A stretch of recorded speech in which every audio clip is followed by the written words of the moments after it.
Hi guys, welcome back to the channel and welcome back to the final instalment of this little 60 years of Thunderbirds mini series. So we're back here with one of the 60th anniversary releases by Corgi, and we're here with the final instalment with FAB 1.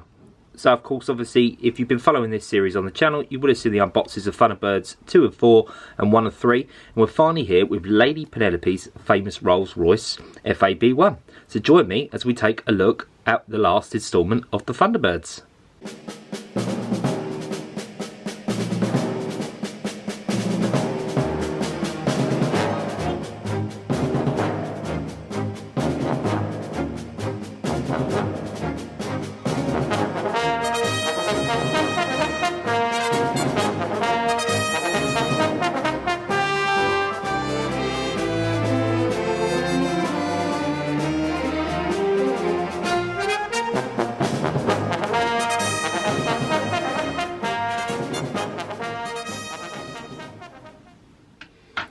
So yeah, I have to say, in terms of this one, this has probably been my most anticipated unboxing out of all of these.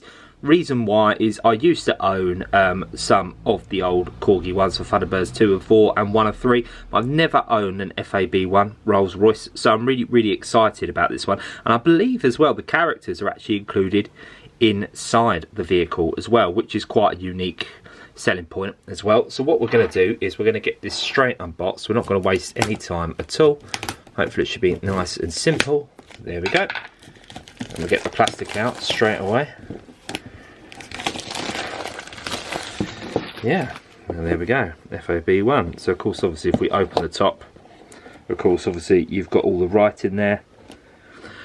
So it obviously gives you a lot of information about FAB 1, the striking pinks Rolls Royce, owned by Lady Penelope Crichton Ward and driven by her immediate driver, Parker. And there is FAB 1. Straight away, the colour looks fantastic, straight out of the box. And by the looks of it, there is a little pack of missiles as well.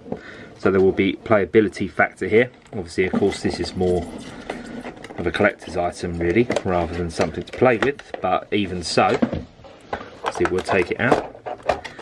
Pop these out now. I have to give Corgi their dues as well. I think the packaging's been really superb in all of these, if I'm honest with you. Really secure packaging. And yeah, there is FAB 1. Straight away. Wow. Straight away, the weight of this model.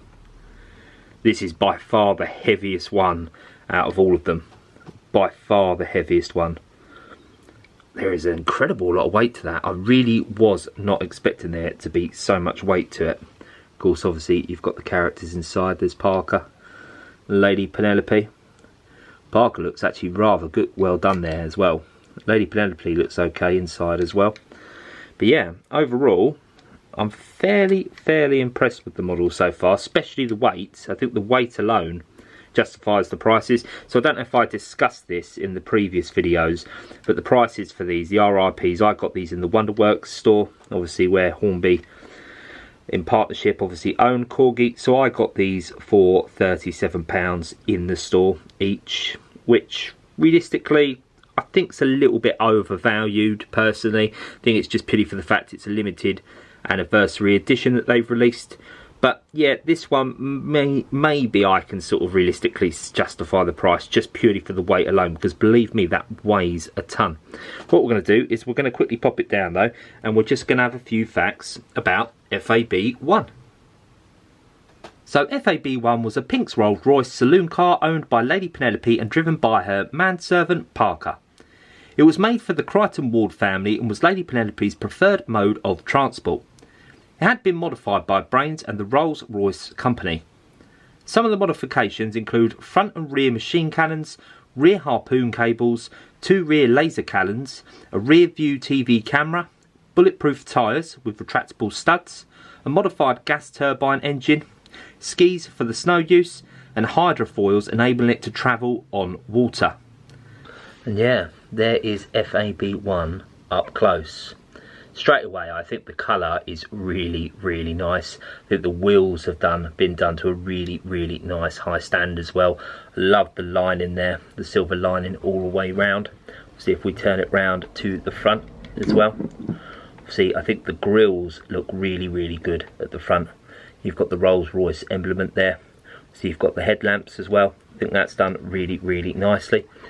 If we turn it round again as well, it's just some more of that gorgeous, gorgeous paintwork.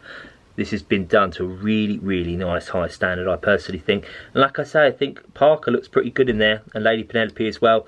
It's nice that you've got them included inside the model as well. Now, I'm not too sure if this is just a straight re-release that was from last year. I believe, didn't they release these last year? And I think this one, don't think there's been any modification done to this model particular.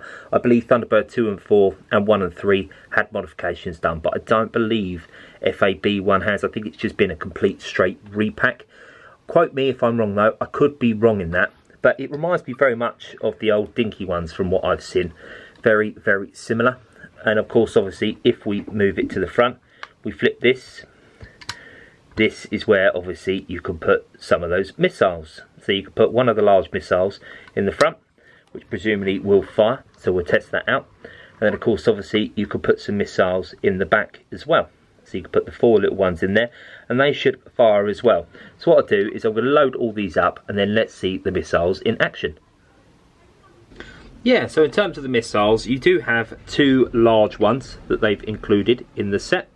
Obviously, just in case you lose them, of course. And they've actually included, I believe, 6 of the small ones as well. So there are actually 6 here of the small little ones as well. And you can fit 4 in. I think it's just in case you lose some of them. So what we'll do is we'll flip the grill down. And essentially, all you need to do is, should be nice and easy. The grill's not coming down all the way. It's the only issue I have is how is that going to essentially fire out? That might be an issue. Yeah, I don't know if you can see that on the camera, but the grill is not coming all the way down. And it's not proving easy to get these in there. Oh, there we go. And it fired out instantly. So, clearly, very, very sensitive on the firing mechanism. So let's try that again. Hopefully with better results. There we go. So we'll pop that in. And then realistically, I'm going to just bring this here. If we just fire. Yeah, pretty effective. So the grill didn't need to come all the way down, which is very, very good. So let's take a look at the back one now as well. And we'll just pop in. I think, what should we do? Should we pop in 2? Yeah, let's pop in 2 for now. Don't want them just firing everywhere if I fire all 4 at once. All you should realistically need to do is just press this down. Yeah, and they came out straight away as well. And I think I've already lost one. So I'm going to have to try and find that in a minute. But yeah, overall, that was really, really effective. And like I say, I think personally, this is probably... Oh, I don't know actually. I think it's between Thunderbird 1 and maybe this one in terms of which one's the best out of all these sets. Like I say, I don't know again as well if this is a straight repack from the one that they released last year, or maybe it was the year before. Let me know down in the comments. What I'll do is I'll pop this down very quickly and we'll go in just for a few closer shots before we wrap this video up.